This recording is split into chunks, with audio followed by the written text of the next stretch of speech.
Hello and welcome. In the mid-1980s, I remember buying three RPG fantasy magazines. One was Challenge, and that was Game Design's Workshop. That was all about the Traveller gaming that I just absolutely loved. You know, that's what I wanted to play with my friends, and yeah, I think at the weekends, that was the weekend game. I'd play Dungeons and Dragons, which was fantastic at school, but it would be Traveller at the weekend. And then there was White Dwarf, which was the best, really. It seemed to have everything, really. And then there was Dragon, which was the fantasy, the TSR Dungeons and Dragons magazine, and again, just great stuff, you know. So this is a history, a quick history of some of the games that and magazines that I remember playing and buying. So let's go back, way back, and Gary Gygax had just decided to create a fantasy magazine called The Strategic Review. So this basically came out in 1975. So on page 3 of the first issue, Gygax discusses the spear in man-to-man combat. It was then added to the Appendix A in the AD&D first edition Dungeon Master's Guide. So it was a big, it's a big deal, this magazine. It's very influential, and it's funneling through the ideas for Dungeons and Dragons. So in fact, the Dungeons and Dragons game is only listed once in the title page. There appears military miniatures games, sword and sorcery.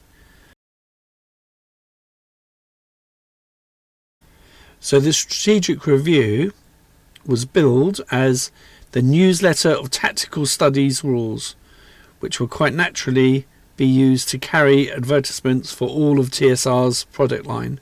So the Strategic Review magazine, TSR, was basically the sales pitch and advertiser for TSR, the company, which obviously created Dungeons and Dragons and all that good stuff. So the first issue came out in 1975, in the spring of 1975, and had just 6 pages. It cost 50 cents.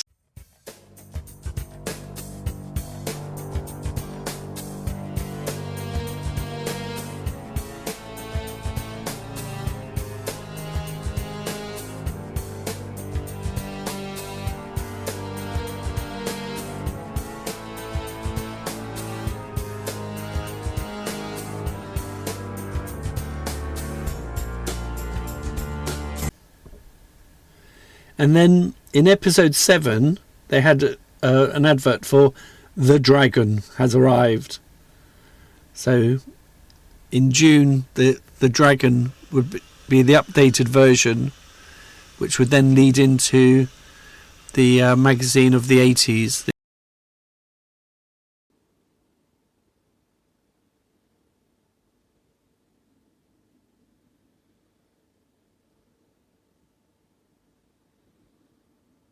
As I said, it was just still very good. You had a really good variety of gaming, reviews. They were focused very much on fantasy and Dungeons and Dragons, but they would still look at things like Traveller. They would do reviews of other games, like movies, and obviously the most fantastic thing was the computer, the computer programs. You'd have these you'd have to type out these computer programs and again, good fun, just good Dungeons and Dragons, page turning, good fun.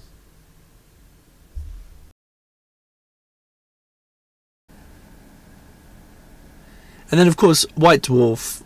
White Dwarf was, for me, it had yeah, especially when I used to buy it like from about like 40 to about 90. It was just really good. Just, you know, painting, advice, really good stories, you know, gaming stories, interesting ideas, and I just thoroughly liked that. It was the best for me. White Dwarf was the best. So that started out to pretty much just a year or so after Dragon. So it was very much like Games Workshop were just following everything Guy Jacks was doing, really. So he created the Dragon. He created the Dragon, and then White Dwarf appeared, and just really good variety, just fantasy, sci-fi, and then obviously it just went all in with its own products like Warhammer and Warhammer 40,000, but really good. And this was quite short-lived again, because that Traveller was very popular in the 80s, and things that came out, but yeah, pretty much I think it sort of dried up, really. I mean, as far as I can remember, in the late 80s, it just became very focused on Games Workshop pumping out, you know, Warhammer basically. But you know, just fantastic. Like the 1980s, you know, I just really enjoyed, like, the whole Traveller thing was great. And, you know, Game Designers Workshop, GDW, Game Designers Workshop, they started in 1984. They're the Journal of Traveller's Aid Society, JTAS it was called. But that when that finished, they brought in Challenge in about 1986, and they included the Journal of Traveller's Aid Society supplement inside it. And it's funny, if you look, it doesn't actually show the Journal of Traveller's Aid Society, but it's the supplement inside it. So, I mean, as far as I'm concerned, it was just really good. I think there's just the variety. I think that's what's so fantastic, was that all these people creating lots of really good stuff, and it was just like a variety of artwork and ideas, really good stories, things you can sit down with your mates with, and you know, sort of play a story that you've just taken from this magazine, you know, and because the quality was so high, you know, and the artwork was so high as well, so just that whole, you know, it all sort of fed into each other. And so I think like from 1980 to 1989, 1990, I think that was the golden time. If you're interested in variety, you know, if you're interested in Warhammer or Warhammer 40,000, then obviously, you know, after that, but up until that time, there was just a lot of you know, just variety of gaming and imagination there. So, you know, great stuff.